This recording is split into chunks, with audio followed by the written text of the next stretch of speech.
Yang kita bicarakan minggu lalu kita sudah diskusikan tentang key komponen 1 ya. Ada beberapa yang mungkin masih terlewat, tetapi kita lanjut saja nanti insya Allah dalam kaitannya dengan diskusi kita akan selalu ketemu lagi dengan key komponen 1 ya, kemudian key komponen 2, key komponen 3 ya. Nanti kita akan ulas lagi berbagai hal tersebut ya, karena ini minggu depan kita sudah akan memulai dengan kuliah, jadi kita lanjut dulu untuk topik-topik berikutnya, sehingga nanti yang barangkali terlewat di beberapa poin yang kita sudah seharusnya diskusikan itu nanti kita akan diskusikan kembali. Yang untuk hari ini saya akan menyelesaikan key komponen 2, seperti yang kemarin saya sampaikan ada 2 komponen, yaitu terkait dengan transformasi genetik dan yang kedua terkait dengan ekspresi dari transgen di dalam sel tanaman transgen. Key komponen kedua itu ada 2 sisi, yaitu satu adalah introduksi transgen ke dalam genom tanaman, kemudian yang kedua adalah regenerasi tanaman transgenik. Baru kemudian dalam bagian terakhir dari pertemuan hari ini kita akan bicarakan tentang key komponen yang ketiga, yaitu ekspresi transgen di dalam sel tanaman transgenik. Nah, untuk mengingatkan kembali nanti karena erat sekali dengan kaitannya key komponen kedua itu adalah tentu kita mesti memahami struktur dari sel, ya, struktur dari sel dan kemudian komponen-komponen mana di antara sel yang sebetulnya menjadi target dari transformasi genetik. Ya. Nah, kita ingat di sel tanaman itu tentu kalau kita lihat dari sisi paling luar, itu bagian luarnya ada sel wall. Sel wall ini biasanya komponen yang terdiri dari selulus, hemiselulus ya. Itu yang menjadi pembatas dari internal sel dengan lingkungan di luar sel tersebut ya. Pembatas yang paling luar itu adalah yang kita sebut sebagai dinding sel atau sel wall. Kemudian di lapisan berikutnya dari dinding sel itu ada yang kita sebut sebagai membran sel. Nah, ini membran sel itu berarti memisahkan sel wall dengan internal cytoplasm yang ada di dalam sel itu. Ya, jadi ada membran sel yang lapisan berikutnya. Kemudian di dalam membran sel sendiri ada cytoplasm. Kemudian di dalam cytoplasm itu terdapat berbagai macam organel yang berbeda-beda ukuran maupun fungsinya. Ya. Nah ini pengaturan di dalam gambar ini tidak seperti aslinya ya, karena ini dipakai untuk mengilustrasikan relative size dari komponen-komponen yang ada di dalam sel tersebut ya. Tapi lokasinya tentu tidak harus nukleus di sisi atas, kemudian vakuol itu di sebelah kanan bawah ya, mitokondria di kiri bawah itu tidak. Ini hanya untuk memberikan ruang supaya perbandingan size dari berbagai organel di dalam sel itu bisa ditunjukkan dengan baik. Nah, kalau diperhatikan dari berbagai macam organel di dalam sel tersebut, itu ada 3 komponen yang kita ingat mempunyai materi genetik tersendiri. Ya. Jadi yang pertama dan utama tentu adalah nukleus dengan ukuran relatif terhadap yang lain, seperti dalam gambar itu Anda bisa, gambarnya terlihat ya? Terlihat Pak. Terlihat Pak. Ya baik. Jadi yang ada pada gambar itu adalah relative size satu organel dengan organel yang lain.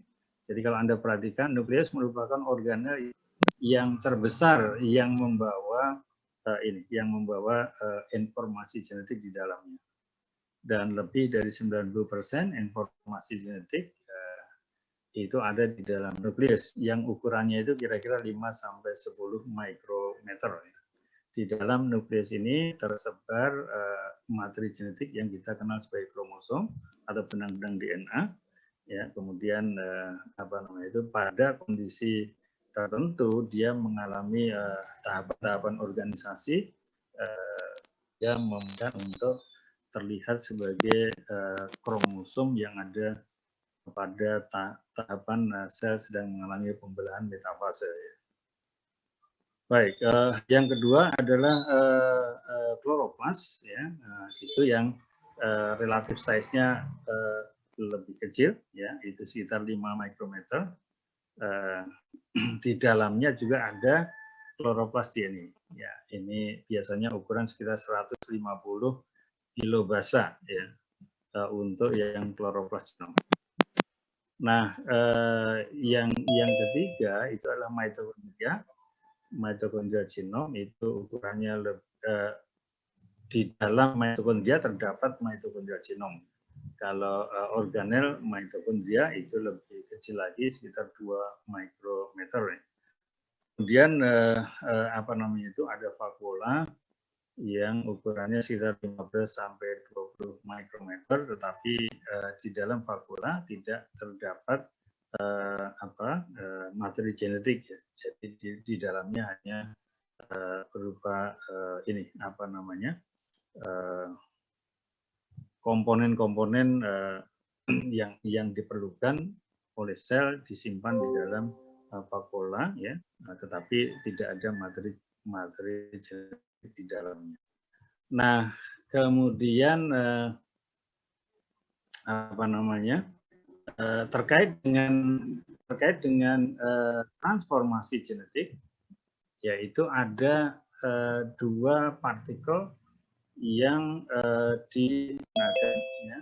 digunakan untuk mendeliver DNA itu ke dalam sel, ya, kemudian merilis DNA di dalam sel. Nah, yang digunakan biasanya atau yang istilahnya itu pernah digunakan, ya, untuk mengukur mendeliver DNA ke dalam sel, ya, itu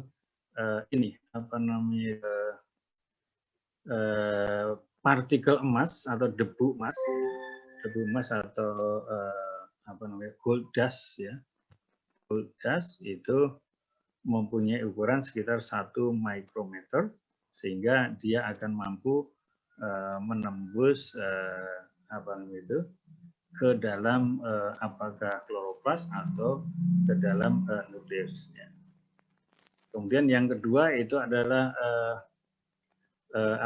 silika nanopartikel, ya. Silika nanopartikel itu hanya 0,6 nanometer atau 600 nanometer, ya, itu jauh lebih kecil dibandingkan dengan partikel emas tadi itu.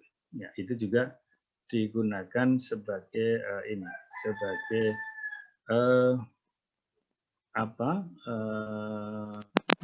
materi inert yang dipakai untuk mendeliver DNA ke dalam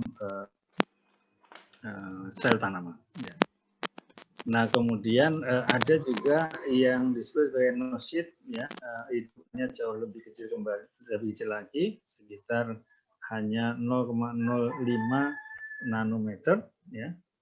Kemudian yang paling kecil ada yang disebut sebagai SWNT, nah itu ukurannya 1 nanometer. Ini adalah partikel-partikel yang dipakai oleh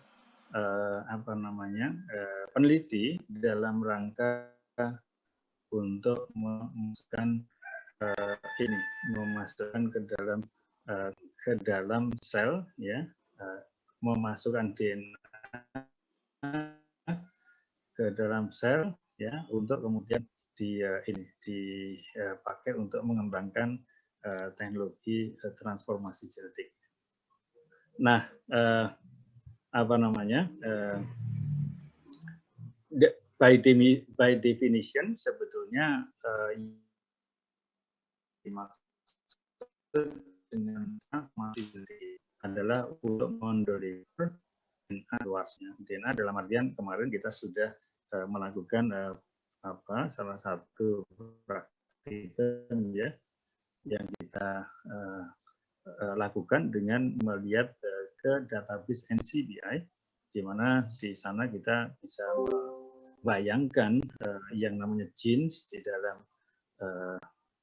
transformasi genetik itu ternyata adalah rangkaian huruf-huruf yang disusun dari basa nukleotide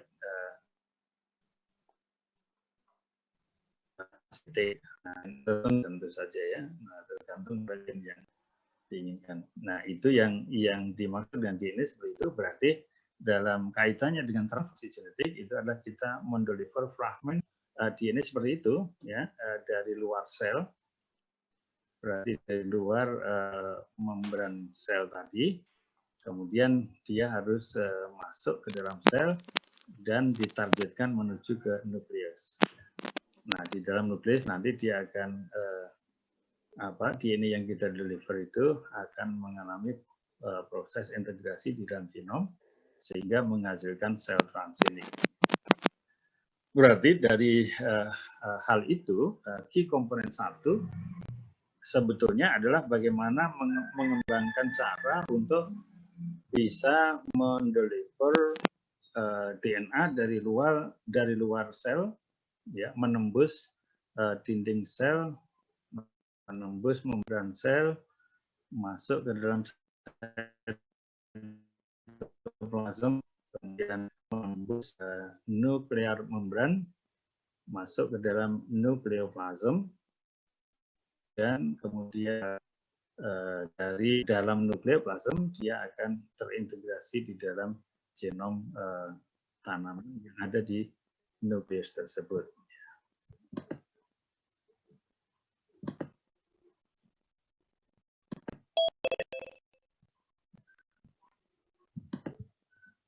Jadi kalau kita bayangkan ini adalah DNA yang ada di luar sel, ya, maka dia mesti melewati dinding sel yang ada di dalam ini apa namanya itu membatasi dinding cytoplasm dengan dengan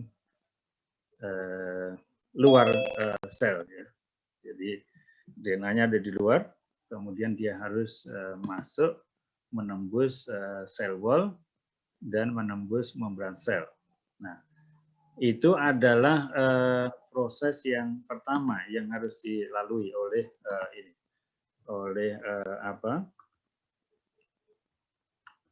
oleh DNA yang akan kita introduksikan ke dalam sel tersebut. Ya.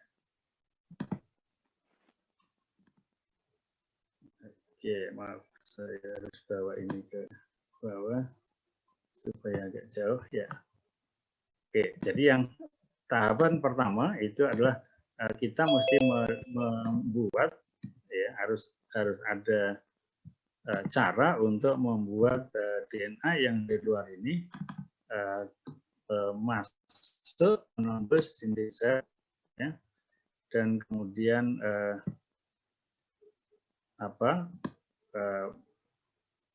menembus dinding sel dan menembus membran sel masuk ke dalam cytoplasm. Itu proses pertama yang harus terjadi ketika ketika kita melakukan transformasi genetik.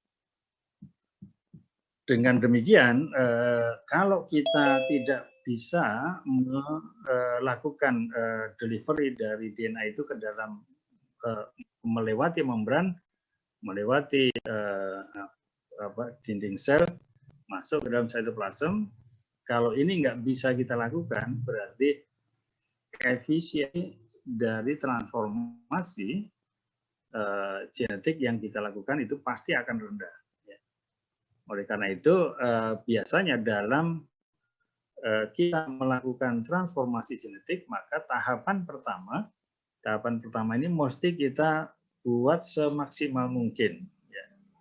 Artinya dari banyak sel target yang kita gunakan, dalam hal ini adalah jaringan eksplan yang kita gunakan, itu harus istilahnya sebanyak mungkin itu DNA dari luar sel itu harus masuk ke dalam sel dan masuk ke dalam cytoplasm, menembus dinding sel dan membran sel dan masuk ke dalam cytoplasm, sehingga kita mendapatkan DNA karena proses yang pertama tadi itu dia akan ada di cytoplasm, yaitu tahap pertama. Kalau kita ingin berhasil, maka hal itu harus kita lakukan ya supaya proses transformasi genetik itu bisa berjalan dengan efisiensi yang tinggi. Ya. Nah, hal yang kedua yang harus terjadi adalah bagian dari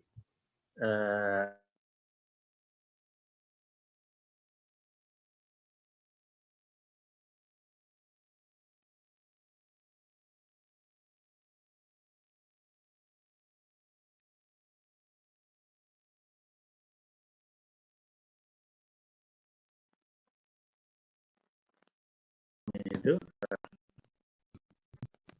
setelah menembus membran, maka dia akan masuk ke dalam inti nukleoplasm, ya, sehingga dia akan ada di sana. Ya. Nah, itu merupakan proses yang kedua yang harus terjadi. Ya, jadi setelah dia masuk di cytoplasm, maka dia harus dengan ini tertentu, ya, pendekatan tertentu, dia harus bisa menembus nuklear membran dan kemudian masuk ke dalam nukleoplasm.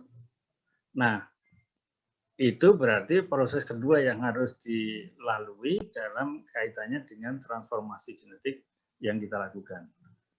Sama dengan tahapan pertama tadi, kalau keberhasilan mendeliver DNA dari cytoplasm ke nukleoplasm itu rendah keberhasilannya, maka tentu efisiensi transformasi yang kita dapatkan itu akan menjadi kecil. Dengan kata lain, kalau kita menggunakan jaringan eksplan, kemudian kita deliver DNA itu ke dalam setiap sel, ya, masuk ke dalam cytoplasm. Ya, kemudian dari cytoplasm dia harus masuk ke dalam nukleoplasm, ya, melewati nuklear membran. Ya, itu proses yang kedua. Semakin tinggi keberhasilan dari delivery DNA itu ke dalam nukleoplasm, itu berarti semakin tinggi efisiensi transformasi yang kita lakukan, ya. Jadi kita akan mendapatkan banyak sel transgenik ketika kita bisa mendeliver semakin banyak yang ada di dalam sel nukleoplasm tadi. Ya. Nah, jadi berarti hal yang kedua yang harus terjadi, dia mesti entry ke dalam ke dalam nukleoplasm. Ya. Nah, kemudian yang perlu terjadi selanjutnya adalah kita mesti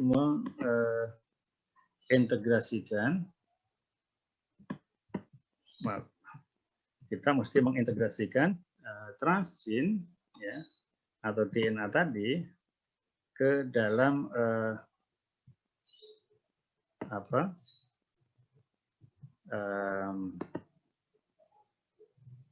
genom tanamannya. Jadi kita mesti membuat DNA yang sudah ada di dalam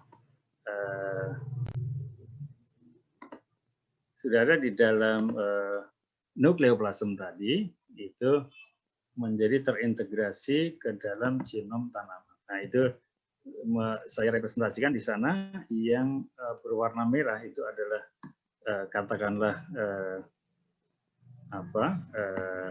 bagian dari nuklear genom, ya. Kemudian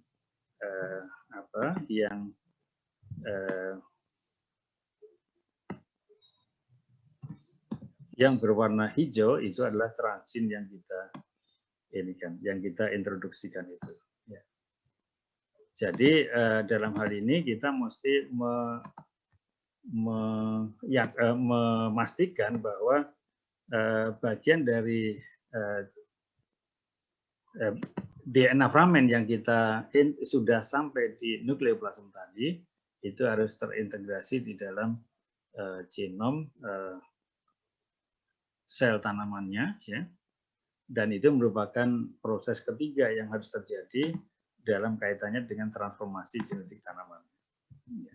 Nah, jadi itu yang proses yang ketiga. Kalau kembali lagi, kalau sampai kita gagal melakukan proses integrasi dari DNA yang kita deliver itu ke dalam genom dari tanaman, maka frekuensi atau efisiensi dari transformasi genetik itu pasti akan rendah, ya.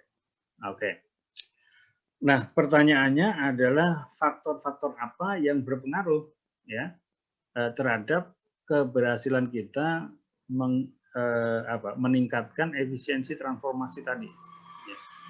Karena kalau kita sudah tahu, oh ternyata prosesnya itu adalah pertama DNA itu harus menembus dinding sel dan menembus membran sel. Ya. Berarti dari hal itu maka segala macam hal yang kita lakukan, ya, yang membuat keberhasilan DNA itu bisa menembus dinding sel dan membran sel, kemudian masuk ke dalam sitoplasm atau melewati proses satu itu berarti akan semakin memperbesar frekuensi terjadinya transformasi. Ya. Jadi cara-cara yang bisa dilakukan, ya, untuk meningkatkan transformasi itu, ya, pertama meningkatnya delivery DNA itu ke dalam sitoplasm, yaitu tahap pertama itu. Nah, oleh karena itu dalam pengembangan transformasi genetik, tentu adanya dinding sel itu kan menjadi barrier yang sangat kuat, ya, yang sangat kuat untuk menghambat delivery DNA ke dalam sitoplasm. Tentu saja kan kita jangan membayangkan bahwa akan dinding sel itu hanya berapa mikrometer gitu, ya. Tetapi kita harus membayangkan juga bahwa DNA itu lebih kecil lagi, ya. Jadi ibaratnya kalau kita ingin menembus manusia saja, kita bayangkan DNA itu adalah manusia, menembus dinding sel itu ibaratnya kita sebagai manusia mencoba menembus dinding benteng yang mungkin 1-2 meter tebalnya, gitu kan. Karena relatif size dari DNA yang kita deliver dengan cell wall itu akan jauh lebih besar ketebalan dari cell wall. Nah, jadi kalau kita memaksakan misalnya mencoba mendobrak langsung cell wall itu dengan tubuh kita, misalnya sekarang manusia tadi ingin menembus tembok benteng itu, tentu akan sulit dilakukan, ya. Dan bahkan salah-salah bisa DNA-nya itu mengalami hancur kan karena terbentur dengan dinding sel yang ada itu. Maka pada awal-awal pengembangan metode transformasi genetik, hal yang dipikirkan oleh peneliti adalah bagaimana kalau sel wall-nya kita hilangkan, ya. Jadi sel wall-nya dihilangkan, maka sel itu tidak lagi dibatasi dengan tidak dibatasi dengan sel wall, tetapi hanya oleh membran sel saja, ya. Hanya oleh membran sel saja. Berarti untuk menghilangkan sel wall kan kita bisa menggunakan berbagai macam enzim untuk mendegradasi dinding sel, misalnya selulase, selulolysin, ya, pektinase dan sebagainya. Itu bisa dilakukan dan kemudian peneliti akan mendapatkan yang kita sebut sebagai protoplas. Ya. Jadi pada awal pengembangan teknik transformasi, peneliti sudah memikirkan bahwa ini dinding sel ini masalah besar dalam kaitannya dengan delivery DNA dari luar ke dalam cytoplasm. Ya, maka mereka menghilangkan barrier dari sel itu dengan mengambil atau menghilangkan dinding selnya, sehingga DNA dengan cytoplasm itu hanya dibatasi oleh membran sel saja. Nah, pada waktu itu betul dibuktikan bahwa delivery DNA ke dalam sitoplasm itu bisa dilakukan dengan menggunakan protoplas, ya, dengan menggunakan protoplas, sehingga protoplas mediated DNA uptake, gitu kan ya. Jadi masuknya DNA ke dalam cytoplasm terjadi karena hilangnya dinding sel, kemudian terbentuknya protoplas dari sel tersebut. Ya. Dan seperti kita ketahui, membran sel itu kan sebetulnya terdiri lipid double layer itu kan. Jadi batas membran dari dalam cytoplasm dengan luar itu sebetulnya hanya dua lapis dari membran lipid. Nah, maka membran lipid kita sama-sama ketahui kalau dia diekspos dengan electric shock, ya, jadi dengan menggunakan kejutan listrik itu bisa mengalami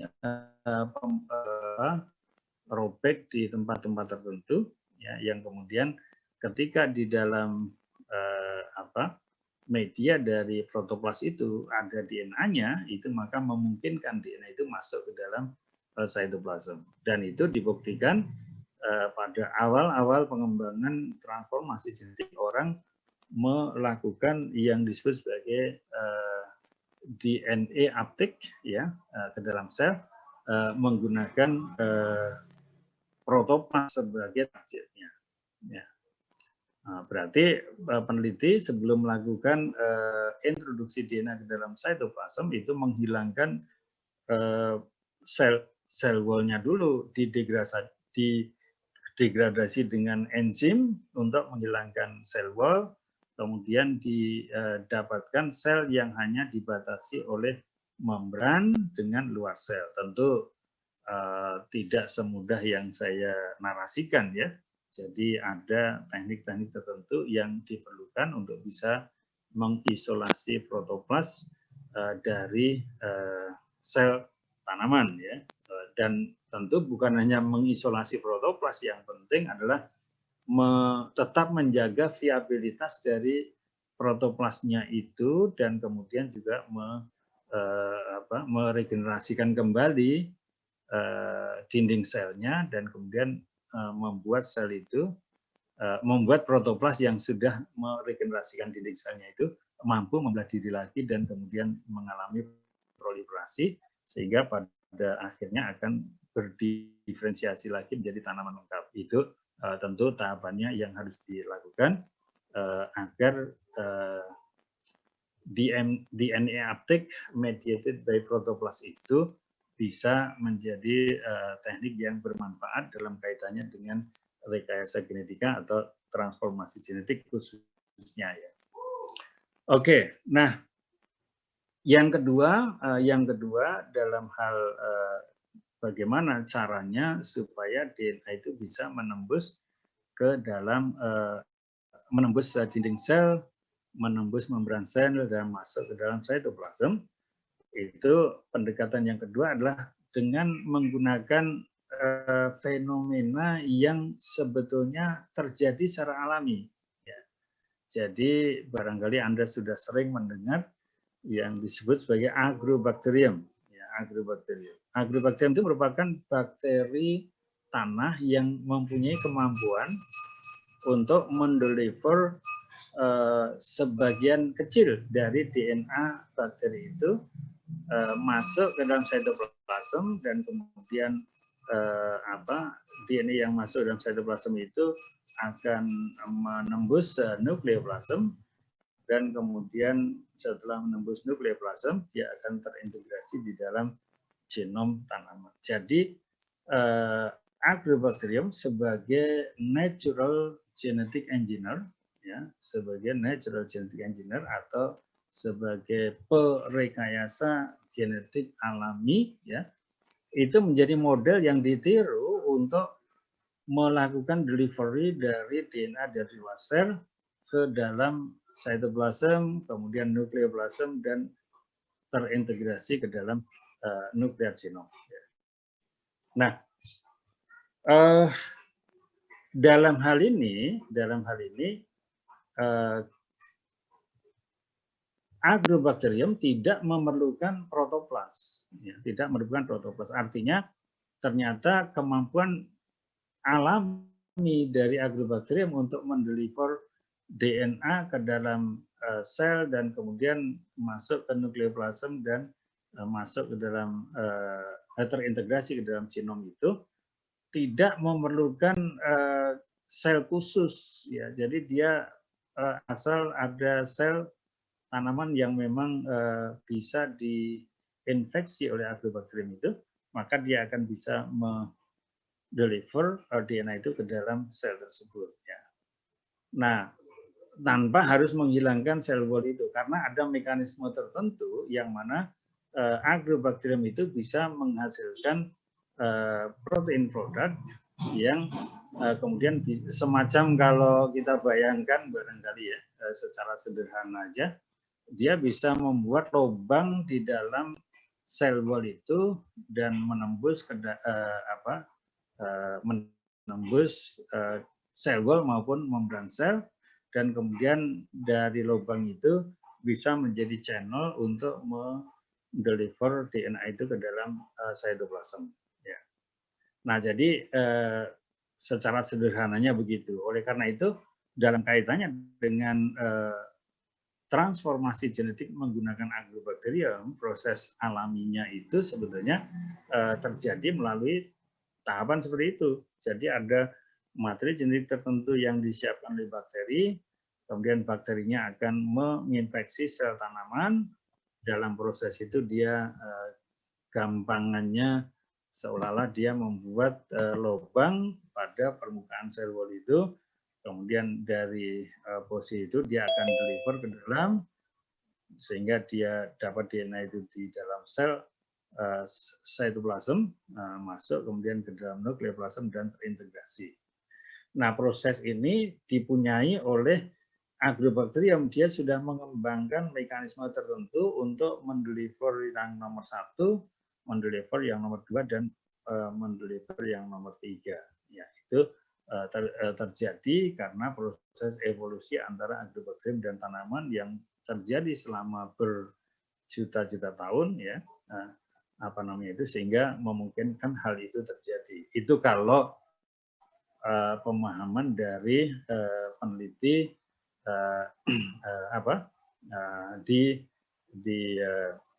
peneliti yang memang dalam hal ini mereka mengandalkan pada penjelasan penjelasan rasional terhadap apa yang terjadi.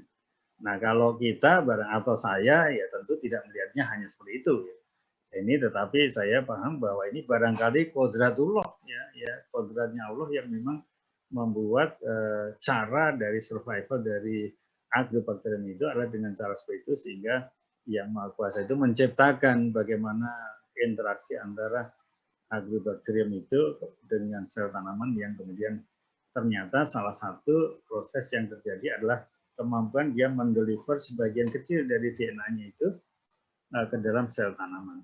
Nah, kalau dalam interaksi Agrobacterium tanaman secara alami, sebetulnya tujuan dia mentransfer DNA itu sebetulnya adalah untuk membuat selnya ini selalu membelah diri, ya, karena kalau sel itu sedang membelah diri, dia tentu aktif mensintesis produk-produk yang diperlukan sel itu untuk membelah diri. Nah, sambil membuat sel itu selalu membelah diri, dia menitipkan gen tertentu yang nanti akan berfungsi sebagai ini pensintesis substan tertentu yang diperlukan oleh agrobakterium itu untuk membuat ini menjadi sumber karbon dan sumber nitrogen.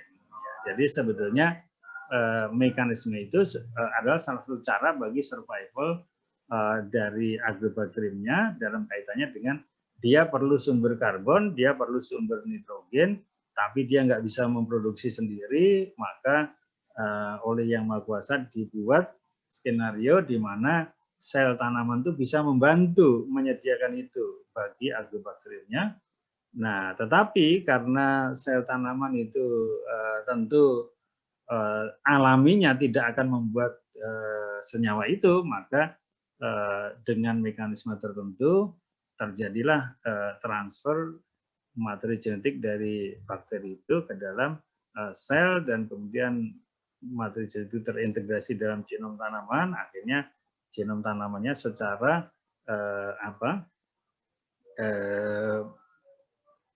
terinduksi untuk terus memproduksi senyawa yang diperlukan oleh agrobakterium tadi, melepaskan atau menghasilkan sumber nitrogen dan sumber karbon tadi. Yang mana kalau tidak dengan itu maka bakterinya tidak akan bisa mendapatkan sumber karbon dan sumber nitrogen, padahal sumber karbon dan sumber nitrogen itu diperlukan untuk survival dari agrobakteriumnya. Nah, model agrobakterium itu yang kemudian dipelajari oleh manusia yang sudah diciptakan oleh Yang Maha Kuasa juga dengan akal dan pikirannya. Akhirnya dia bisa paham, oh ternyata agrobakterium bisa mengendus terjadinya proliferasi sel itu dengan cara mentransfer gen yang bersifat mensintesis ZPT, dalam ini auksin dan sitokinin. Nah, bersamaan dengan gen yang ditransfer untuk mensintesis auksin sitokinin, itu dia juga mentransfer materi genetik untuk membuat senyawa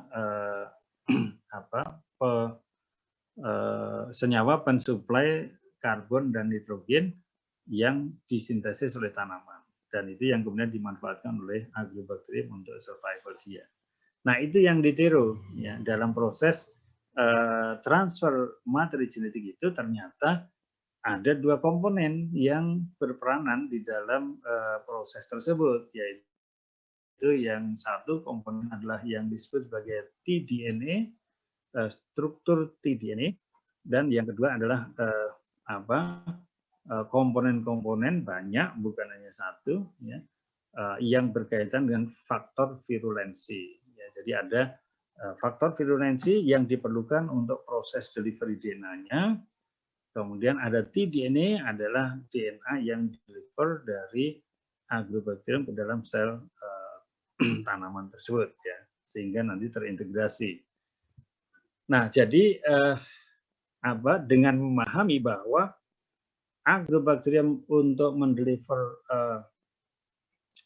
DNA-nya tadi itu ke dalam sel itu memerlukan dua komponen itu, akhirnya mekanisme delivery dua komponen tadi yang memerlukan dua komponen tadi itu diadaptasikan untuk mendeliver DNA, bukan lagi DNA yang diperlukan untuk survival agrobakteriumnya, tetapi DNA yang diperlukan oleh manusia untuk memodifikasi sifat genetik tanaman sesuai dengan yang diinginkan oleh manusia itu tentu saja ya. Jadi dengan cara dia menggunakan mekanisme virulensi dari agrobakterium yang ada secara alami, itu tidak dimodifikasi, tetapi yang dimodifikasi adalah bagian dari tDNA yang ditransfer ke dalam sel tanaman. Ya, jadi dia rubah yang tadinya secara alami tDNA structure itu adalah mendeliver gen penyandi enzim-enzim untuk biosintesis ZPT, auksin dan sitokinin, dan genes yang menyandi senyawa opin, tadi yang senyawa yang menjadi sumber karbon dan sumber nitrogen bagi bakterinya. Ya, tadinya dua macam atau dua kelompok gen itu yang ditransfer oleh agrobakterium alami. Nah, kemudian untuk keperluan manusia ingin melakukan genetic engineering tadi, maka dirubah menjadi bukan dua kelompok gen, yang satu untuk biosintesis ZPT, yang satu untuk pembentukannya opin, tapi dirubah menjadi gen apa saja yang ingin manusia itu deliver ke dalam sel tanaman dan berakhir dengan terintegrasi dalam genom untuk memodifikasi sifat fenotipik dari sel tanaman transgeniknya. Ya.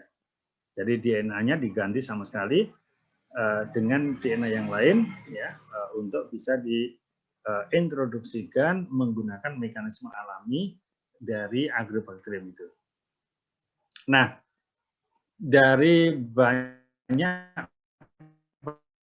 penelitian yang dilakukan, itu ternyata dipahami bahwa yang namanya tDNA structure itu, ya, struktur tDNA itu sebetulnya sangat simpel sekali, ya, sangat simpel sekali. Karena apa?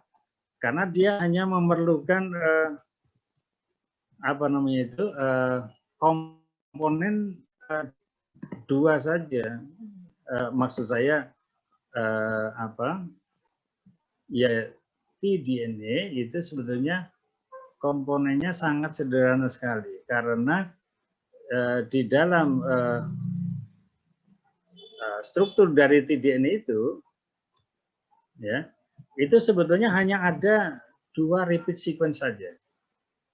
Yang penting ada 2 repeat sequence itu, maka akan bisa terjadi delivery dari materi genetik yang ada di dalam di antara 2 DNA repeat tadi itu. Nah, jadi kalau kita membayangkan barangkali struktur tDNA itu sebetulnya sangat sederhana saja. Pokoknya asalkan dia itu diapit oleh 2 repeat sequence, maka itu adalah menjadi struktur yang kita sebut sebagai tDNA.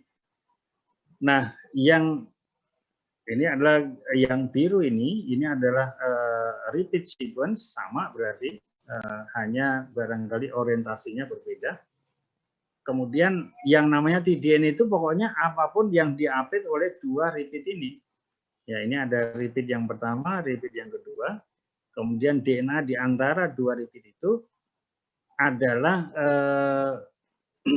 yang akan ditransfer ke dalam sel tanaman, ya, yang akan ditransfer dalam sel tanaman. Jadi yang namanya struktur tDNA itu pokoknya ya ada repeat di ujung-ujungnya dengan DNA di antara itu adalah yang disebut sebagai tDNA. Maka dalam hal tertentu kita bisa menduga, ya, ketika kita bicara tentang key komponen 1, ya, ketika kita bicara tentang key komponen 1, kok di dalam transgen yang dipakai untuk memodifikasi genetik tanaman itu ada struktur yang disebut sebagai biasanya nanti ini akan disebut sebagai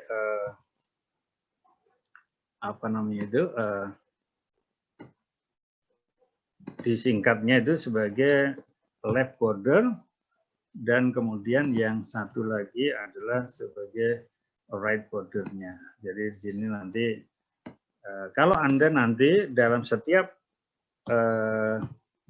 membaca publikasi terkait dengan transformasi genetik, ya, ini bisa menjadi salah satu cara untuk menebak sebelum kita membaca, ya. Jadi kita belum membaca seluruh metodologi, tapi kita baru membaca transgen atau konstruk yang digunakan untuk melakukan modifikasi genetik.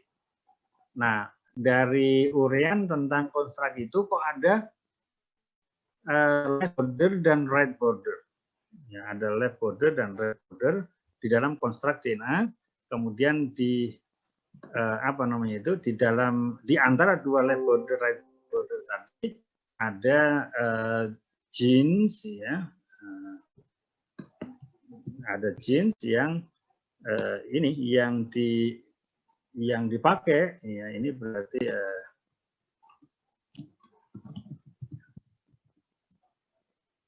jadi di antara left tadi ada transgene yang digunakan untuk memodifikasi memodifikasi tanaman itu ya.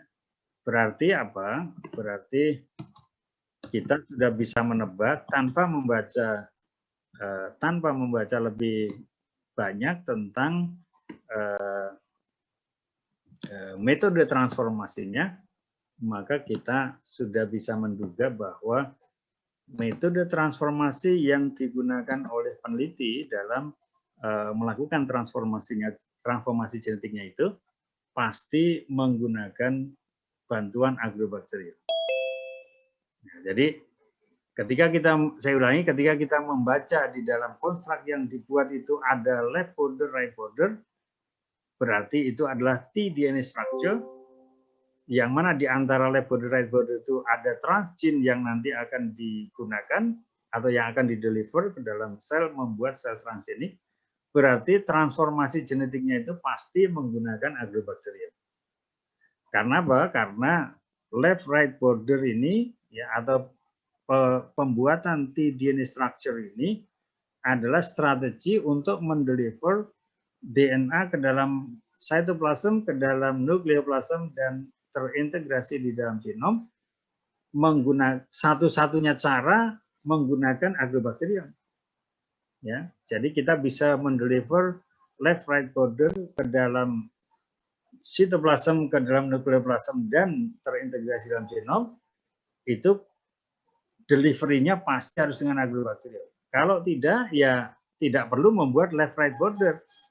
Gitu ya. Jadi kalau kita membuat struktur left right border, tapi delivery-nya tidak dengan agrobakterium, berarti sia-sia ngapain kita membuat ini kalau tidak didelivery dengan agrobakterium. Dengan kata lain, asal ada left right border, berarti delivery-nya pasti dengan agrobakterium. Oke, jadi nah proses yang lain tadi saya katakan pertama dengan kloroplas ya, nah, itu kita berikan electric shock, DNA akan masuk ke dalam cytoplasm karena ada electric shock tadi. Kemudian dia akan masuk ke nukleoplasm dan terintegrasi dalam genom. Nah, yang kedua tentu menggunakan apa yang sudah terjadi di secara alami, agrobakterium akan mendeliver tDNA structure ke dalam cytoplasm, kemudian mengarahkan T structure, tDNA structure tadi yang ditransfer itu ke nukleoplasm dan kemudian mengintegrasikan transit itu ke dalam genom. Itu yang pendekatan kedua. Nah, pendekatan yang ketiga itu adalah membypass perlunya vektor dalam bentuk tDNA structure. Ya, jadi tadi saya katakan kalau kita mau memanfaatkan agrobakterium, maka transgene kita juga struktur left right border ini. Kalau tidak, nggak bisa ditransfer oleh agrobakterium. Nah, maka kadang-kadang orang tidak mau karena apa? Karena struktur left right border atau nature ini itu sudah diproteksi sebagai intellectual property right. Ya, jadi sudah istilahnya itu dipatenkan. Ya, sudah dipatenkan pendekatan delivery DNA ke dalam cytoplasm, kemudian ke dalam nukleoplasm, kemudian integrasi transgene dalam genom menggunakan tDNA structure ini, orang sudah mempunyai paten itu. Berarti kalau kita menggunakan agrobakterium untuk menghasilkan tanaman transgenik, itu sebetulnya kita mesti membayar royalti, ya, membayar royalti ketika kita mengkomersialkan tanaman transgenik yang kita hasilkan. Ya tentu kalau untuk penelitian skripsi, tesis atau disertasi ya barangkali tidak akan terkena masalah royalti tadi. Tetapi begitu kita mendevelop tanaman transgenik itu untuk tujuan komersialisasi dan kemudian komersial produknya itu kita ekspor keluar dari Indonesia misalnya menuju ke negara-negara target ekspor tertentu dan negara itu mempunyai paten atau paten di negara itu mencakup pemakaian tDNA structure untuk delivery DNA ke dalam tanaman, maka kita akan dikenakan tadi pasal bahwa itu menggunakan teknologi yang sudah diproteksi dengan menggunakan tadi intellectual property right, akan mesti membayar royalti itu untuk menggunakan agrobakterium. Ya. Nah ini kadang-kadang di antara kita tidak sadar dengan hal itu ya, bahwa ini seolah-olah harus bagian dari eksperimen yang metodenya sudah tersedia untuk kita. Tapi di balik itu sebetulnya ada klaim intellectual property right yang akan kena pada kita ketika kita menggunakan tanaman-tanaman hasil transformasi genetik dengan agrobakterium itu untuk tujuan komersial. Ya. Maka peneliti-peneliti mulai mencari alternatif. Tentu dia tidak ingin terjebak dengan klaim ketika nanti sudah mengkomersialkan tanaman transgeniknya itu menjadi terkena klaim royalti tadi. Ya kalau royaltinya itu negotiable, reasonable, jumlah besarannya tentu tidak akan masalah ya. Masalahnya kalau yang terjadi adalah klaim sepihak karena sudah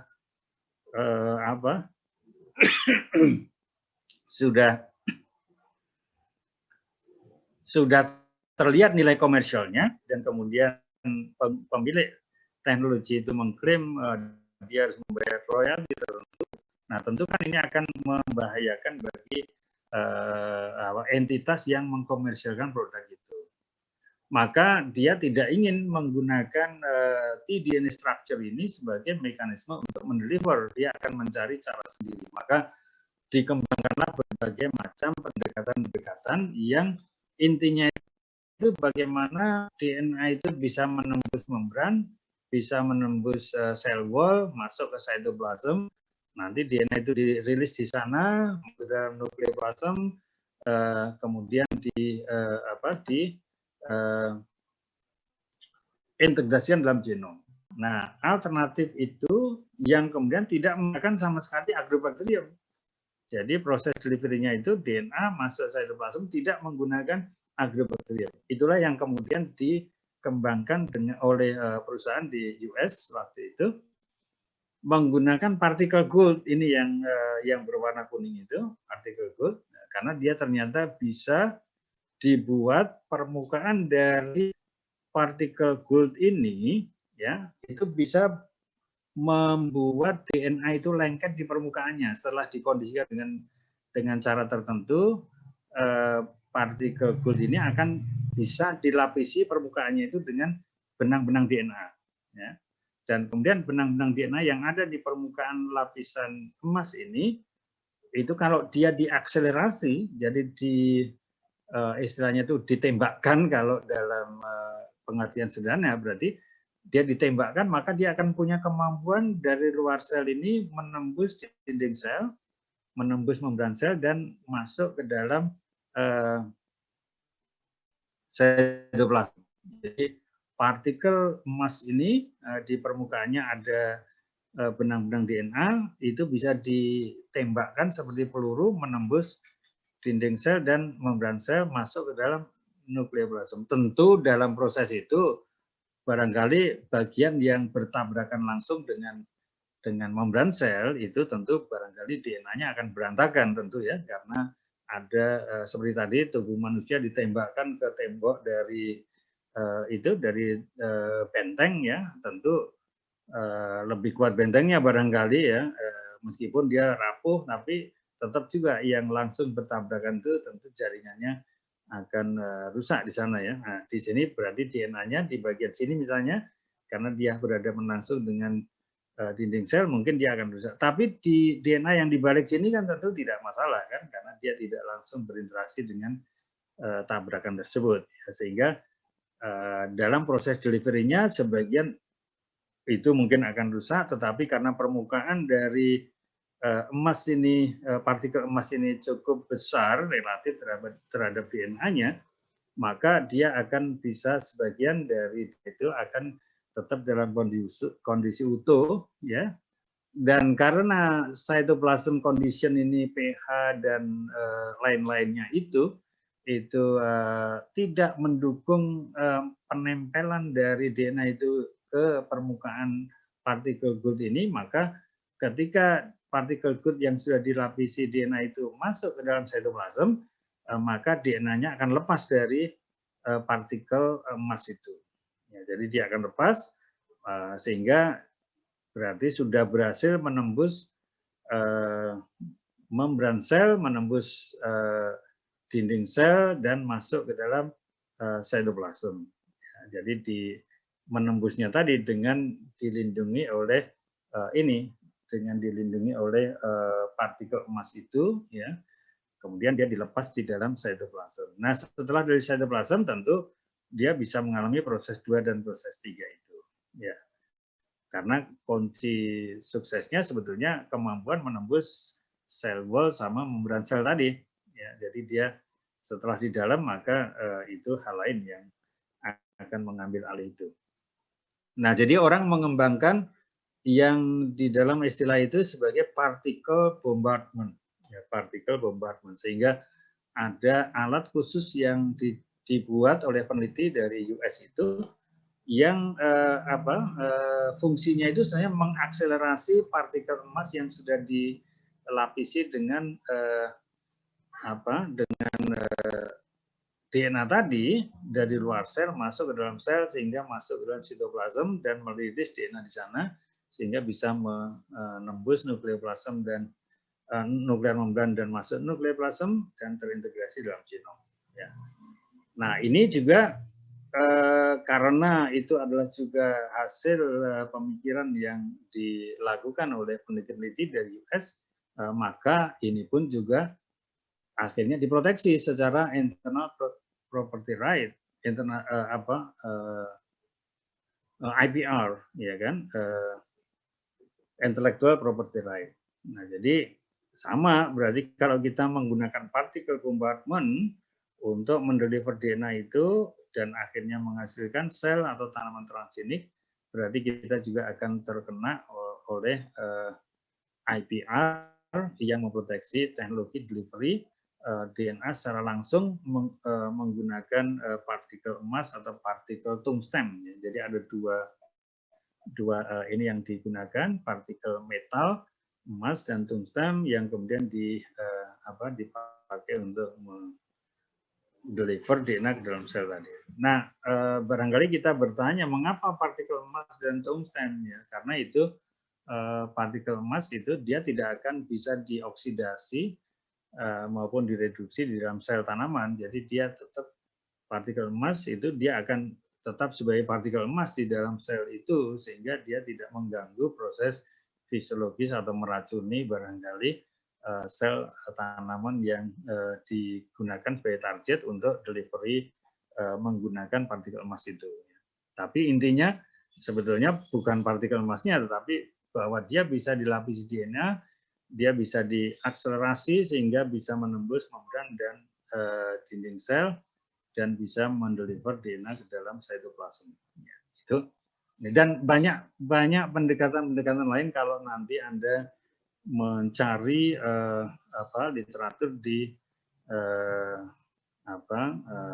internet ya. Jadi kata kunci transformasi genetik, nanti barangkali akan ada macam-macam pendekatan tadi Agrobacterium tentu yang paling banyak, kemudian particle bombardment barangkali itu yang nomor 2 ya, kemudian yang sedikit lagi barangkali menggunakan nanopartikel untuk mendeliver itu dan lain-lain inovasi-inovasi yang telah dilakukan oleh peneliti dalam kaitannya untuk membypass delivery DNA supaya masuk dalam cytoplasm, menembus dinding sel dan membran sel tadi itu. Ya. Pertanyaan berikutnya adalah bagaimana setelah nomor 1 menggunakan pendekatan DNA dari cytoplasm masuk ke nukleoplasm dan nukleoplasm masuk ke integrasi dalam genom. Pemahaman saya, kecuali yang agrobacterium tadi, kalau agrobacterium itu dia memang punya mekanisme untuk meng-guide, ya, mengarahkan DNA dari bakteri diarahkan untuk masuk melewati membran dan dinding sel sehingga masuk ke cytoplasm. DNA cytoplasm memang punya guidance untuk bisa mengarah ke nukleoplasm. Pasti dia akan mengikuti guidance tadi atau menggunakan guidance tadi untuk mengarahkan DNA-nya masuk ke dalam nukleoplasm. Dan kemudian dari situ dia akan terintegrasi mengikuti proses yang biasa terjadi di sana. Nah, jadi kalau yang partikel bombardment tadi itu proses yang nomor 1 itu dideliver oleh partikel emas tadi, berarti untuk memperbanyak atau untuk meningkatkan efisiensi transformasi itu berarti kita harus meyakinkan bahwa proses nomor 1 DNA dari luar dideliver ke dalam dengan partikel emas tadi itu harus semaksimal mungkin, ya. Artinya dari sel dalam eksplan yang kita kita tembak dengan partikel emas tadi harus sebanyak mungkin sel terkena oleh partikel emas dan tembus ke dalam cytoplasmnya. Ya. Kemudian yang kedua, setiap sel yang kena tembak oleh partikel emas tadi akan bisa merilis cukup DNA untuk bisa ada di dalam cytoplasmnya. Nah, kemudian setelah dirilis oleh setelah DNA dirilis di cytoplasm, maka proses yang nomor 2 ini memang otomatis terjadi. Artinya itu kita tidak bisa mempengaruhi. Ya, yang bisa kita pengaruhi adalah proses yang nomor 1, memastikan bahwa DNA dari luar itu bisa masuk ke dalam cytoplasm. Ya. Kemudian sisanya kita serahkan oleh mekanisme di dalam sel itu bahwa ada mekanisme tertentu yang mengarahkan DNA itu pasti akan sebagian ya akan berhasil masuk ke nukleoplasm. Berarti di dalam sel tanaman itu ada mekanisme yang memang membuat DNA itu bisa diabsorb ke dalam nukleoplasm. Ya. Jadi kita tidak bisa mempengaruhi bagaimana caranya supaya nomor 2 ini meningkat, nggak bisa, kecuali ya dengan menambahkan cukup DNA ada di dalam cytoplasm. Ya, jadi berarti kan hasil proses 1. Ya. Maka dalam kaitannya dengan transformasi genetik, yang kita ingin pastikan adalah bahwa proses 1 ini berhasil memasukkan DNA ke dalam cytoplasm. Ya. Ya, kemudian banyak sel yang proses 1-nya berhasil. Ya. Saya ulangi lagi, efisiensi transformasi ditentukan oleh keberhasilan untuk mendeliver DNA ke dalam cytoplasm dari sel tanaman. Yang kedua adalah semakin banyak sel yang di dalam cytoplasmnya itu terdeliver DNA, ya, karena kalau misalnya kita bicara tentang eksplan yang di dalam eksplan itu ada 1000 sel misalnya, kan? Ada 1000 sel di dalam eksplan, maka semakin banyak sel yang dari 1000 tadi itu, semakin banyak sel yang delivery DNA ke dalam sel itu berhasil, itu berarti semakin tinggi efisiensi transformasinya. Kemudian di dalam setiap sel yang terdeliver tadi cukup DNA di dalam cytoplasmnya, Karena semakin banyak DNA di dalam cytoplasm, itu harapan kita semakin tinggi proses yang kedua, ya kan? Nah, jadi ini cukup banyak, berarti kita akan ada di antara yang banyak itu beberapa yang masuk ke dalam nukleoplasm. Ya.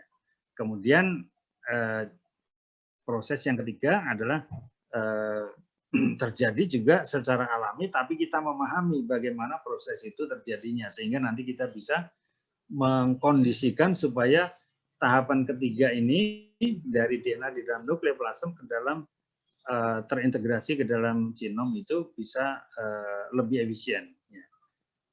Nah, berarti apa? Berarti dalam kaitannya dengan efisiensi transformasi, maka nomor 1 dan nomor 3 ini penting untuk kita perhatikan. Ya, kalau yang nomor 2 kita serahkan pada mekanisme alami di dalam sel yang akan mengarahkan DNA itu masuk ke dalam nukleoplasm, ya. Kemudian dari nomor nukleoplasm masuk integrasi, ini ada cara yang kita bisa kembangkan untuk melakukan itu. Ya, oke. Tadi yang cara yang nomor 1 ini atau DNA dari luar ke dalam itu ditentukan tentu tergantung pada metode transformasinya. Kalau agrobakterium ya berarti konsentrasi suspensi agrobakteriumnya ya itu harus kita optimasi, karena kalau agrobakterium yang digunakan terlalu sedikit konsentrasi suspensi bakterinya, itu berarti akan hanya sedikit sel-sel yang terinfeksi.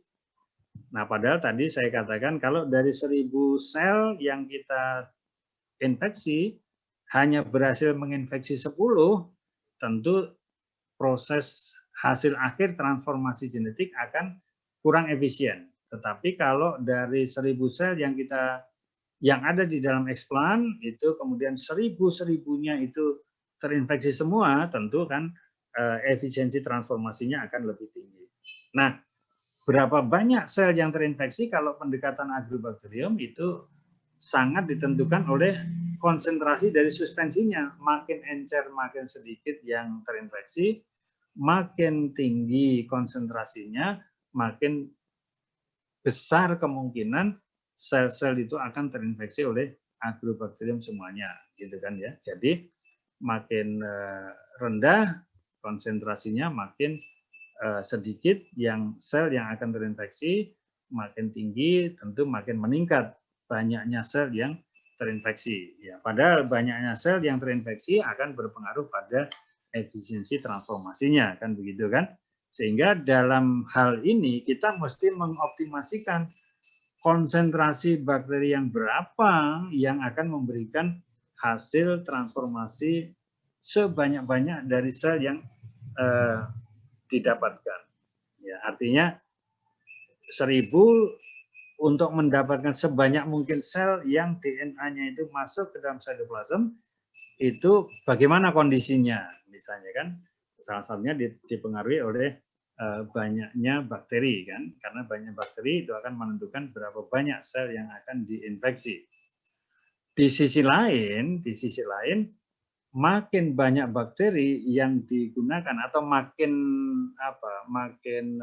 tinggi konsentrasi bakteri yang kita gunakan, itu makin sulit untuk membebaskan jaringan explant yang kita infeksi itu dari kontaminasi setelah proses transformasi. Karena kan agrobakterium itu kan sebetulnya hanya kita pakai untuk mendeliver DNA.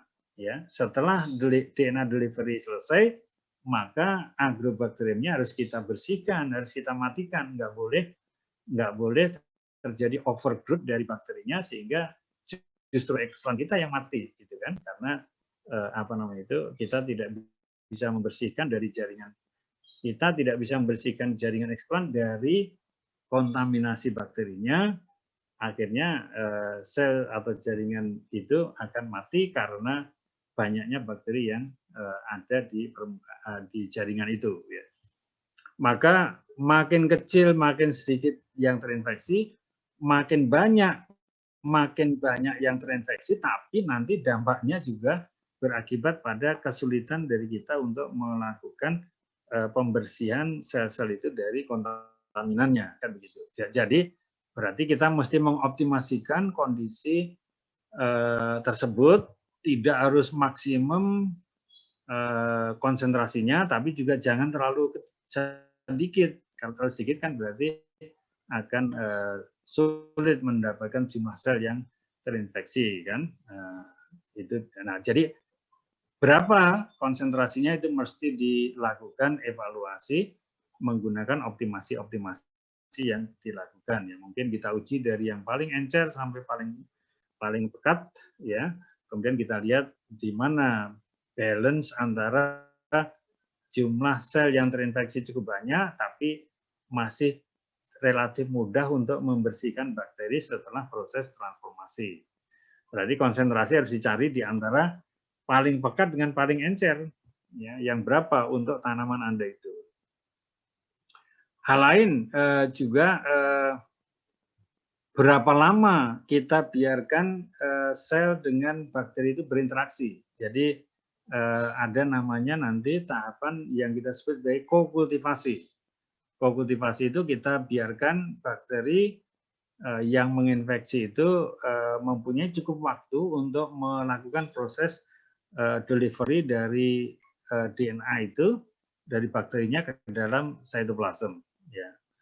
Jadi kita berikan kesempatan itu. Karena kalau terlalu pendek, ya mungkin baru 1 menit kita inokulasi, kemudian sudah kita matikan bakterinya, maka bisa jadi proses transfer tadi belum selesai.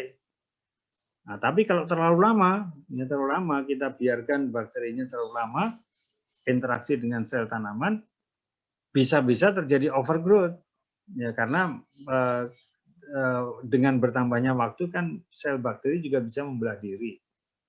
Jadi kalau terlalu lama overgrowth berarti sulit dimatikan. Nah, dalam hal ini juga waktu infeksi itu juga perlu dikondisikan berapa menit dia harus diberikan supaya cukup waktu untuk mendeliver DNA tetapi tidak sampai overgrowth.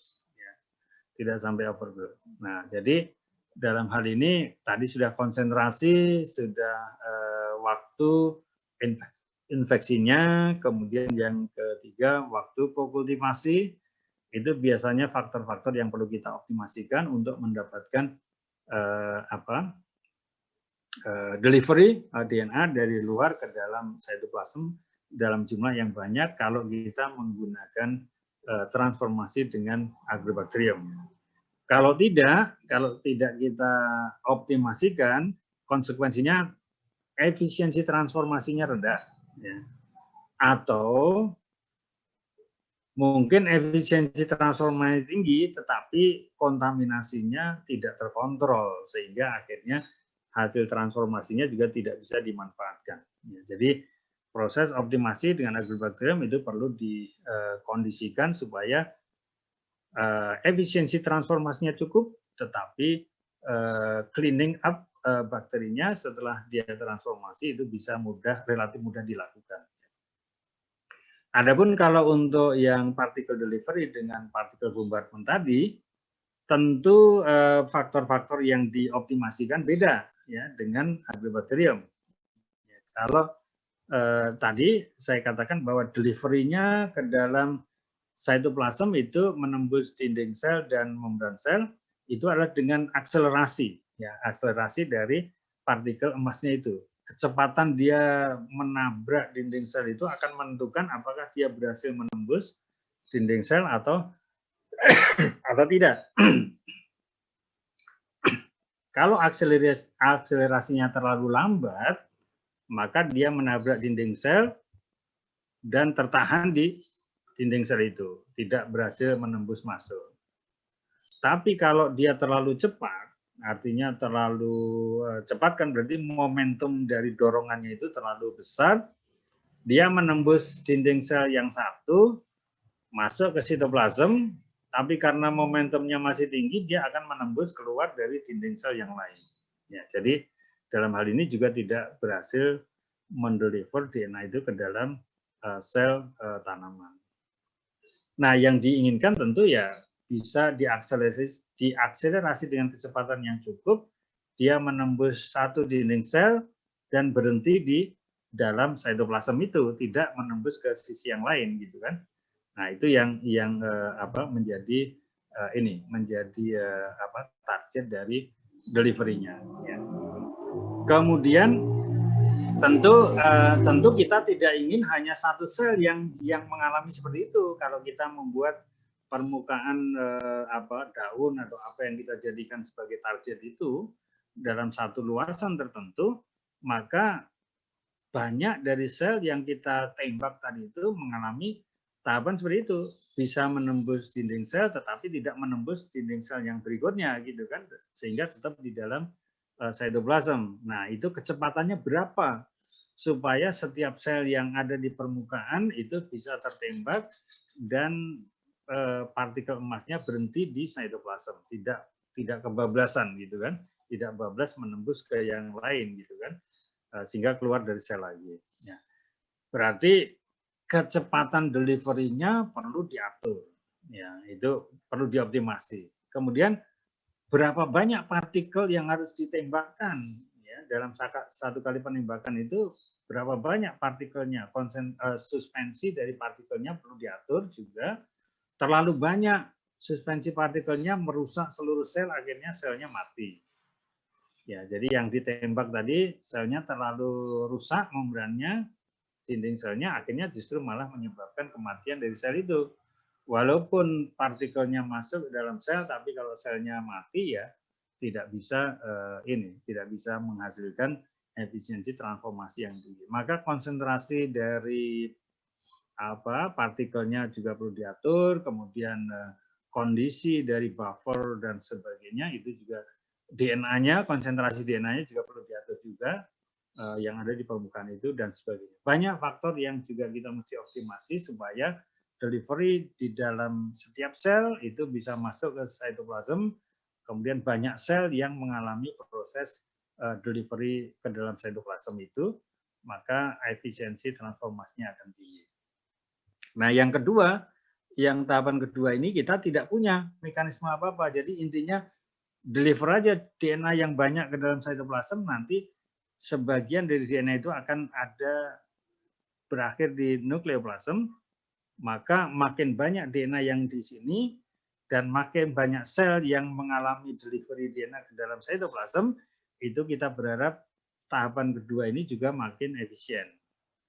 Ya, karena apa? Karena di antara sekian banyak sel yang sudah ada DNA di sitoplasmnya, moga-moga sebagian akan berakhir di nukleoplasm, atau setiap sel yang ada DNA di sitoplasmnya, asal DNA-nya dalam jumlah cukup, maka sebagian dari DNA itu akan berakhir di nukleoplasm. Ya, jadi berarti tahapan kedua kita nggak bisa mengontrol kecuali dengan mendeliver sebanyak mungkin DNA ke dalam sitoplasm dan sebanyak mungkin sel itu dalam kondisi di sitoplasmnya ada DNA. Ya, itu yang bisa kita lakukan hanya itu saja. Berarti kita mengoptimasikan tahapan 1 supaya makin banyak sel ada DNA di dalam sitoplasm dan setiap sel yang ada DNA di sitoplasmnya, DNA-nya itu dalam jumlah yang cukup untuk kemudian mendapatkan sebagian itu masuk ke dalam nukleoplasm. Nah, kemudian yang ketiga ini kita bisa memanipulasi sedikit. Ya, kita bisa memanipulasi sedikit ke tahapan yang ketiga ini. Mengapa? Karena proses integrasi DNA yang ada di nukleoplasm, ya, DNA yang ada di nukleoplasm ini itu akan bisa terintegrasi ke dalam genom. Itu caranya adalah dengan yang disebut sebagai yang kita sebut sebagai non homologous, ya, non homologous recombination.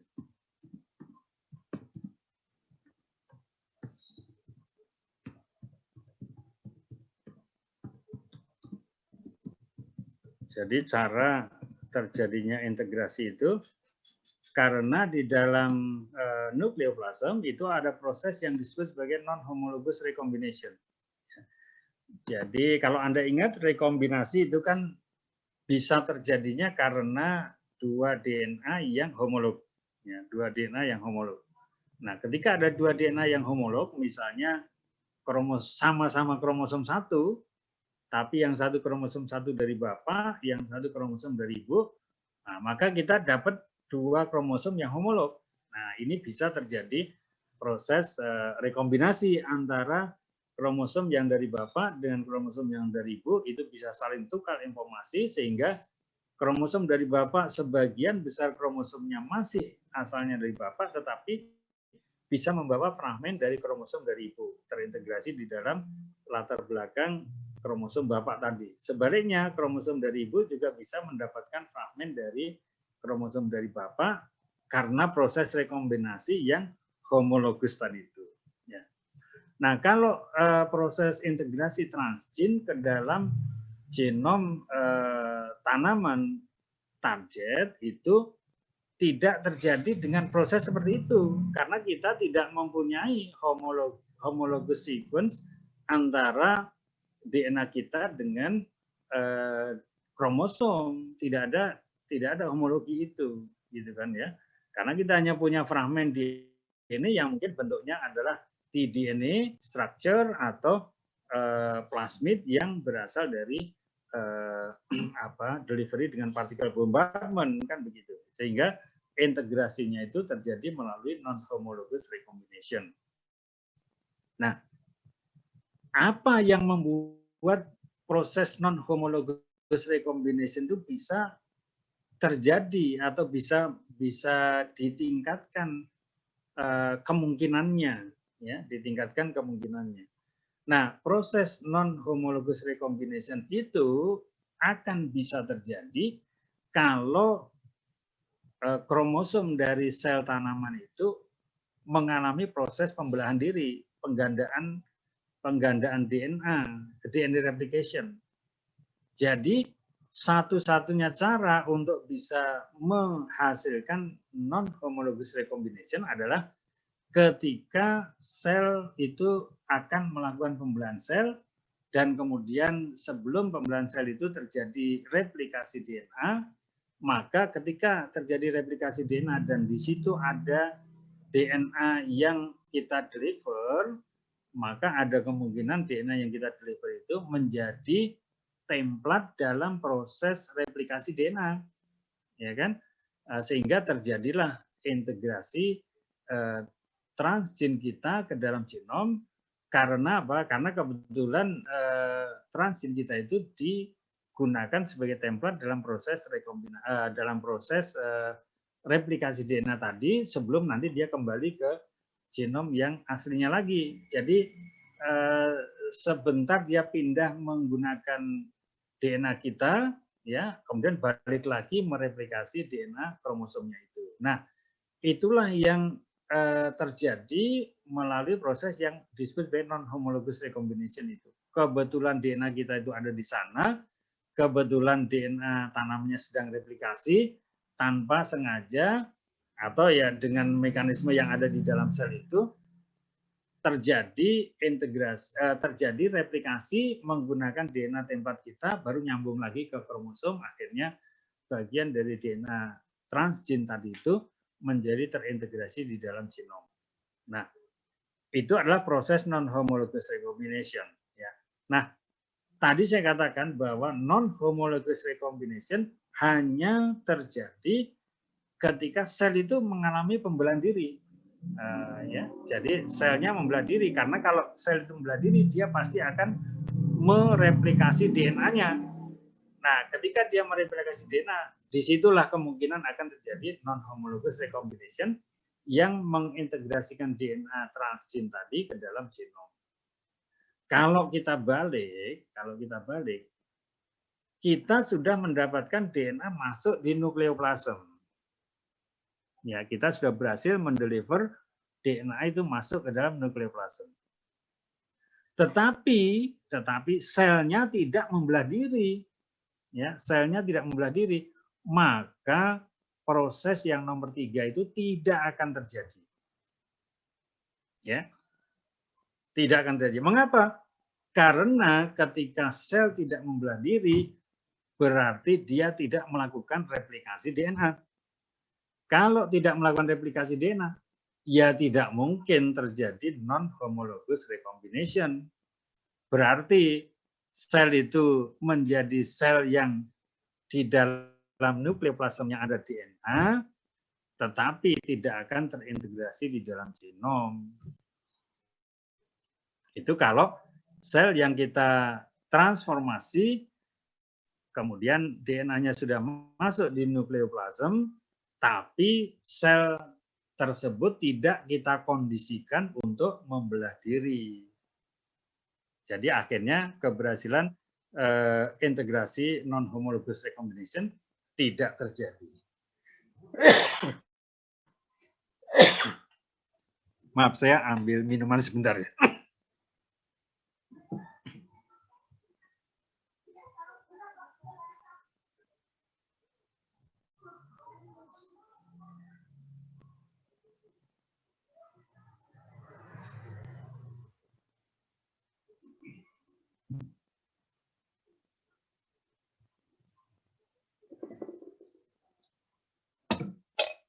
Baik, seperti biasa saya ingatkan, jadi kalau ada pertanyaan atau interupsi yang terkait dengan materi, silakan dituliskan di chat box. Nanti saya akan melihat dan kemudian mencoba menjawab di sela-sela waktu yang saya pikir pas ya untuk break untuk menjawab.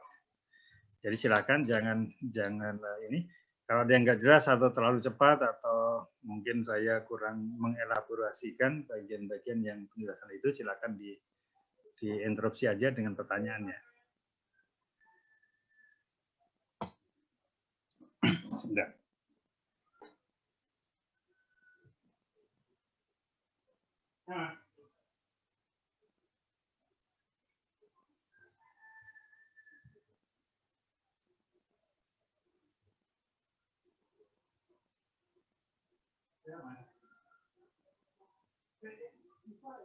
Ya.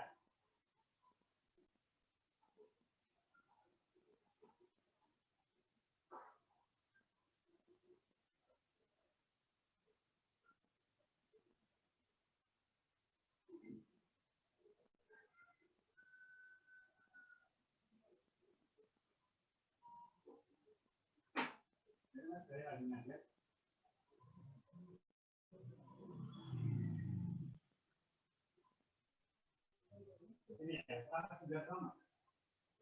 Ya. Oke.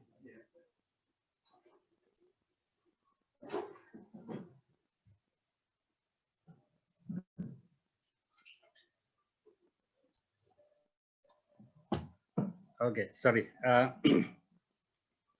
Baik, jadi berarti kunci terakhir dari keberhasilan transformasi genetik itu adalah mengkondisikan supaya sel itu bisa dalam kondisi membelah diri.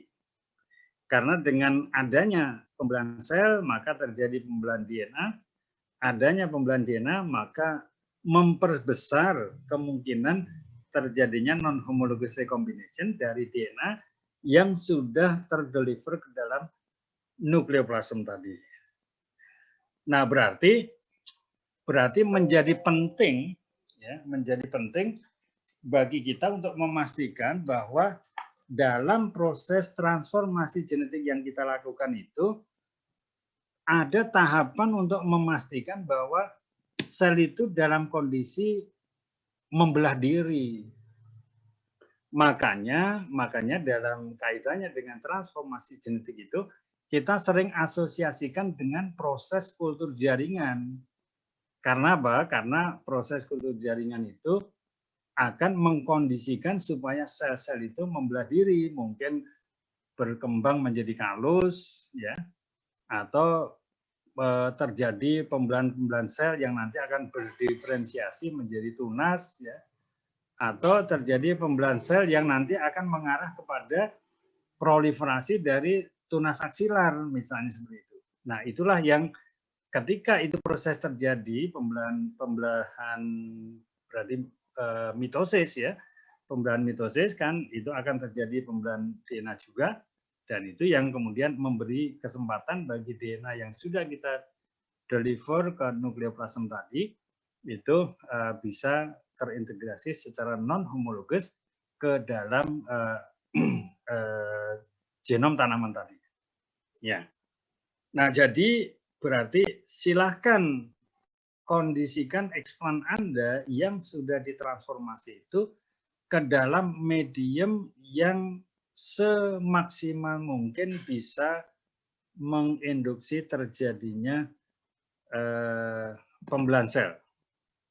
Dan tentu diikuti regenerasi ke tunas atau embrio atau yang lain, karena begitu nanti terjadi integrasi di dalam genom, berarti kita sudah berhasil mendapatkan sel transgenik. Ya, kita berhasil mendapatkan sel transgenik. Nah, setelah dapat sel transgenik, baru kemudian tahapan berikutnya adalah bermain yang regenerasi tanaman transgenik, sisi kedua dari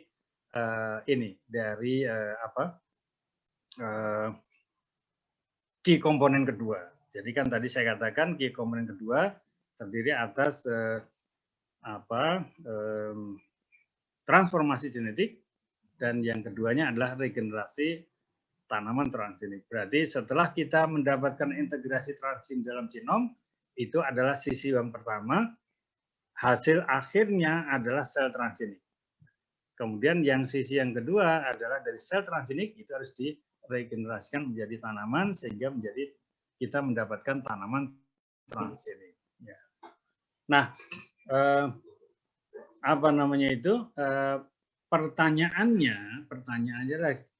pertanyaannya adalah dari proses tadi itu kan yang bisa kita pastikan adalah proses delivery satu ya DNA ke dalam ke dalam cytoplasm ya. Itu kita bisa optimasikan dengan berbagai kondisi dari transformasinya, ya, konsentrasi bakteri, lama infeksi, lama kokultivasi, dan sebagainya. Itu adalah dalam rangka untuk mengoptimasikan tahapan 1. Terus kemudian dari tahapan 1, kalau bisa kita maksimumkan, maka sebagian dari DNA itu akan masuk ke dalam nukleoplasm. Nah, kemudian dari nukleoplasm, kalau kita semua sel mendapatkan DNA di nukleoplasm, kemudian dia akan terintegrasi secara non-homologus, berarti kita harus kondisikan supaya sel itu membelah diri, DNA-nya juga sedang replikasi, maka kemungkinan terjadi non-homologous recombination itu akan bisa terjadi. Nah, baik yang nomor 2 dan nomor 3 itu kita tidak bisa mengontrol.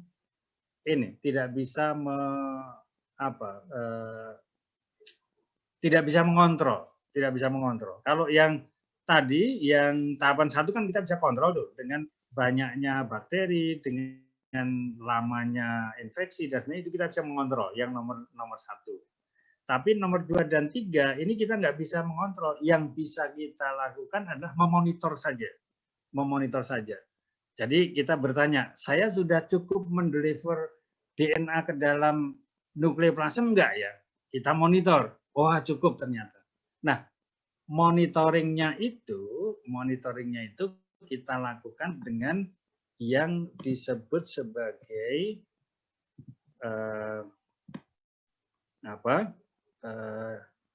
yang disebut sebagai istilahnya itu transient assay. Ya, jadi kita akan memonitor apakah kita akan menjawab pertanyaan apakah saya sudah berhasil mendeliver ke dalam cytoplasm dan kemudian dari cytoplasm mendeliver DNA ke dalam nukleoplasm. Pertanyaan itu bisa dijawab dengan melakukan yang disebut sebagai transient assay.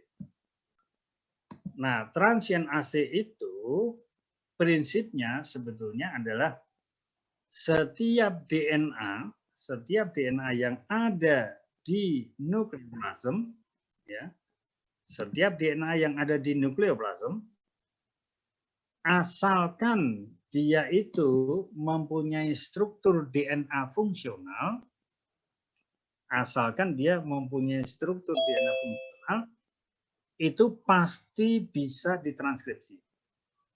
Ya, saya ulangi, setiap potongan DNA, baik itu berupa DNA independen, tadi yang kita introduksikan ke dalam sel melalui transformasi genetik, atau yang merupakan bagian dari kromosom, ya.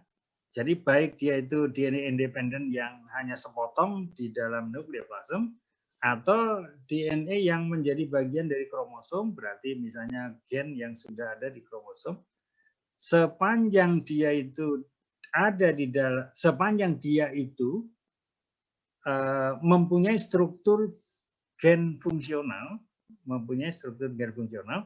maka dia bisa ditranskripsi. Ya, maka dia bisa ditranskripsi. Berarti maksud saya, ya, berarti tadi ada istilah yang saya sebut sebagai transient AC, ya, itu apa namanya, ya, kalau kita lihat secara definisi, sebetulnya itu adalah ini saja istilahnya itu, jadi ada apa namanya itu fragmen, ya, fragmen DNA ada di nukleoplasm. Ya, jadi dia harus ada di nukleoplasm. Ya. Kalau dia di sitoplasm nggak bisa. Ya. Bukan di sitoplasm. Ya, bukan di sitoplasm. Jadi fragmen DNA ada di nukleoplasm, bukan di sitoplasm. Karena apa? Karena perangkat untuk melakukan transkripsi, ya, itu ada di nukleoplasm, tidak ada di sitoplasm.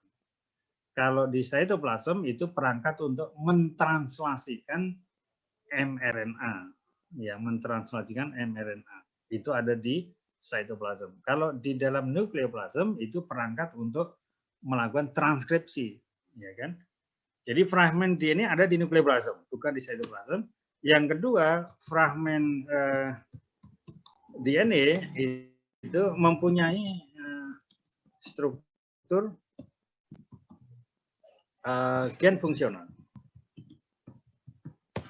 Ya, dalam hal ini kemarin sudah saya sampaikan bahwa struktur gen fungsional itu minimal harus ada promoter.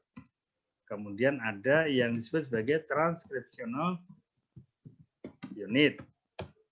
Dan yang ketiga ada yang disebut sebagai terminator.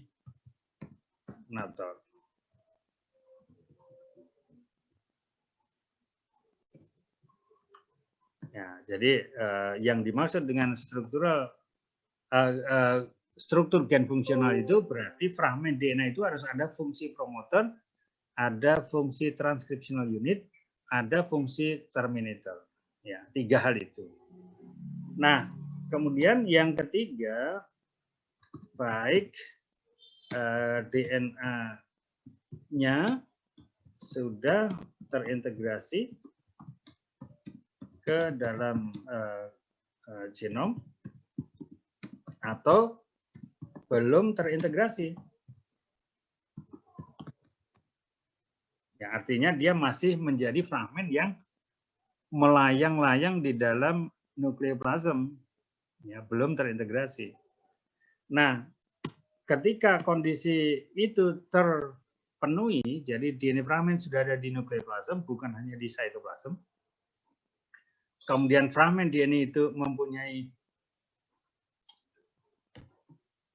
struktur gen fungsional, ada promoternya, ada transcriptional unitnya, ada terminatornya dengan arrangement tertentu, maka fragmen DNA itu belum terintegrasi ke dalam genom ataupun sudah terintegrasi, maka fragmen DNA tersebut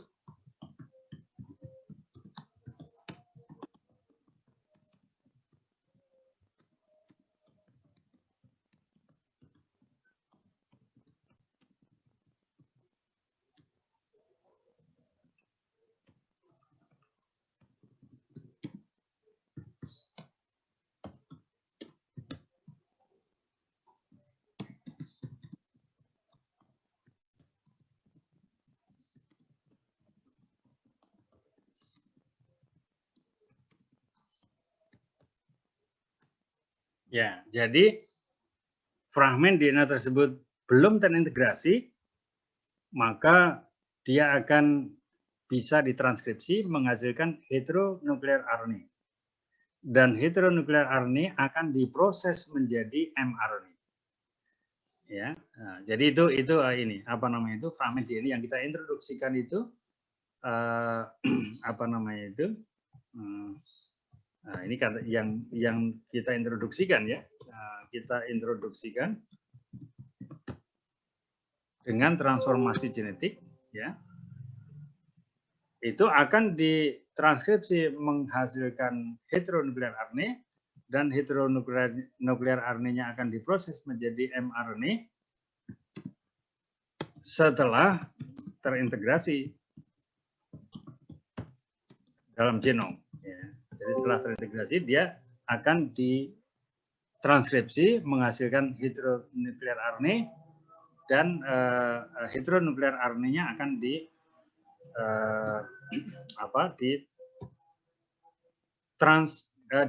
diproses menjadi messenger RNA. Demikian juga fragmen DNA tersebut yang kita introduksikan melalui transformasi genetik juga akan ditranskripsi menghasilkan heteronuklear RNA dan heteronuklear RNA-nya akan dapat diproses menjadi messenger RNA. Nah, meskipun DNA-nya belum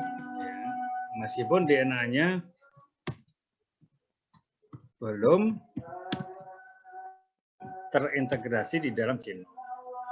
Berarti asalkan DNA tersebut ada di nukleoplasm, asalkan DNA tersebut mempunyai struktur gen fungsional, baik dia belum terintegrasi, berarti masih berupa fragmen DNA, ataupun sudah terintegrasi, artinya dia fragmen DNA itu sudah bergabung sebagai bagian dari kromosom, itu akan bisa ditranskripsi menjadi menghasilkan heteronuklear RNA, dan heteronuklear RNA akan diproses menjadi messenger RNA.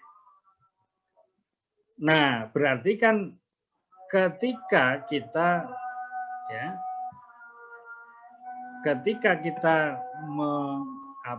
mendapatkan kondisi di mana itu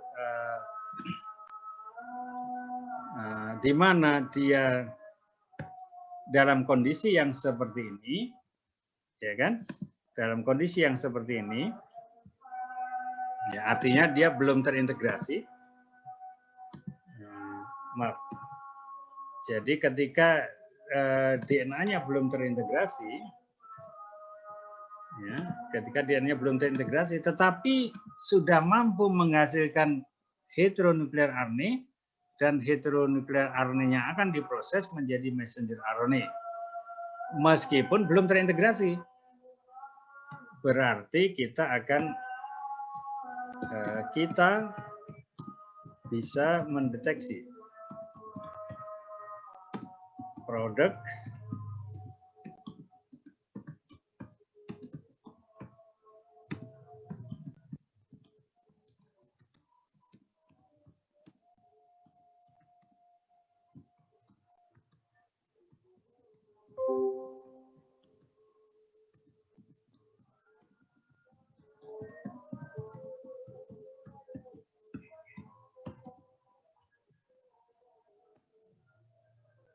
ya, jadi DNA-nya belum terintegrasi, tetapi sudah bisa menghasilkan heteronuklear RNA. Heteronuklear RNA-nya akan diproses menjadi mRNA. Berarti walaupun DNA itu belum terintegrasi, kita bisa mendeteksi produk translasi dari fragmen DNA tersebut karena hasil mRNA-nya itu akan ditranslasi menghasilkan polipeptide. Nah, analisis ini yang disebut sebagai analisis transient assay. Ya, analisis transient. Ya, analisis di mana kita mendeteksi keberadaan polipeptide sebelum fragmen DNA tadi terintegrasi di dalam genom tanaman. Itu yang kita sebut sebagai transien AC tadi itu. Ya. Jadi nah, untuk apa kita melakukan transien AC? Nah, transien AC itu kalau kita kembali ke tahapan yang tadi, transien AC itu ada kaitannya dengan tahapan yang ini. Ya. Ada kaitannya dengan tahapan yang itu. Maaf. Ada kaitannya dengan tahapan yang nomor 3 ini. Ya, jadi transien AC itu adalah cara memonitor apakah tahapan yang nomor 2 berarti ya, karena dia masih berupa DNA yang belum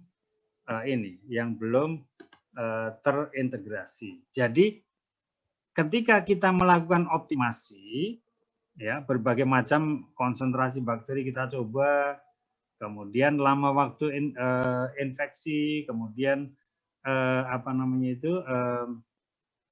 kokultivasi, ya, atau pressure dari partikel bombardment tadi sehingga makin tinggi pressure-nya makin cepat akselerasinya, konsentrasi DNA-nya, kemudian konsentrasi suspensi emasnya, ya, itu kita kondisikan. Kita kan bertanya ini yang paling optimum mana ini? Nah, penentuan tadi yang paling optimum mana itu kita lihat dari hasil transien AC. Ya, jadi hasil transien AC itu. Ya, karena apa? Karena dengan mendeteksi transien AC itu kita bisa mengukur, ya, kalau terjadi transien AC positif berarti minimal DNA itu sudah ada di nukleoplasm. Nah, kalau DNA itu sudah ada di nukleoplasm, berarti kan tinggal mengikuti tahapan ketiga saja. Setelah sel ini akan membelah diri, maka tahapan ketiga akan terjadi. Ya, dengan kemungkinan persentase kemungkinan tertentu tentu saja ya. Tetapi kalau fenomena tahapan kedua DNA dideliver ke dalam nukleoplasm ini rendah, ya, maka tentu integrasi dalam genom juga kita harapkan pasti nggak akan banyak terjadi. Tapi kalau banyak sel yang sudah punya DNA di nukleoplasm, maka kemungkinan sebagian dari sel itu akan mengintegrasikan transgen dalam genom dan kita akan mendapatkan sel transgenik, yang mana terbentuknya sel transgenik itu adalah menentukan efisiensi transformasinya. Makin banyak sel transgenik yang didapatkan, makin tinggi efisiensi transformasinya. Makin sedikit yang didapatkan, makin rendah efisiensi transformasinya. Nah, tadi saya katakan salah satu tahapan yang menentukan tahapan 3 ini adalah berapa banyak sel yang sudah ada DNA di dalam nukleoplasmnya. Nah, banyaknya sel yang mempunyai DNA di nukleoplasm ini bisa dimonitor dengan transien AC. Sehingga kalau kita tadi saya sampaikan, walaupun DNA-nya belum terintegrasi, tetapi ekspresi dari transgen itu sudah bisa dideteksi dan hasil deteksinya itu kita sebut sebagai hasil analisis transien. Akibatnya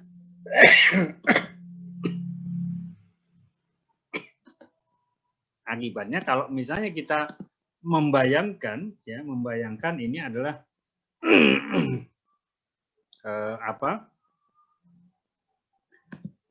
ini adalah permukaan dari eksplan misalnya. Permukaan dari eksplan. Ya, di dalam eksplan itu tentu kan ada banyak sel-sel yang kita gunakan sebagai target gitu kan. Nah, misalnya ya kita mendapatkan katakanlah ada